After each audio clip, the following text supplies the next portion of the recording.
অঙ্ক হচ্ছে দেয়া আছে sin to the power 4 theta plus sin square theta equal to 1 then prove that tan to the power 4 theta minus tan square theta সমান 1 কি করবে প্রথমে এই sin স্কয়ার থিটাটা এদিকে নিয়ে যাবে তাহলে কত হয় বলো sin to the power 4 theta সমান 1 মাইনাস কি sin স্কয়ার থিটা এই 1 মাইনাস sin স্কয়ার থিটার জায়গায় কি লিখতে পারি cos স্কয়ার থিটা লিখতে পারি তাহলে এবার এই tan টু দি পাওয়ার এটা 1 টু 1 করতে হবে এটা লিখলাম না তাহলে এটা জায়গায় কি লিখব এখন tan টু দি পাওয়ার 4 থিটাকে লেখা যায় sin to the power 4 theta by cos to the power 4 theta minus কি tan স্কয়ার থিটা এবার sin টু দি পাওয়ার 4 থিটার জায়গায় আমি cos স্কয়ার থিটা লিখতে পারি হ্যাঁ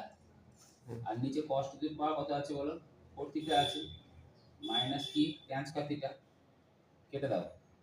কেটে দিলে কত হয় 1 by cos square theta 1 by cos square theta মানে কি sec square theta sec square theta minus কত tan square theta sec square theta minus tan square theta সমান 1 1 প্রমাণিত হয়ে গেল বুঝতে পারলে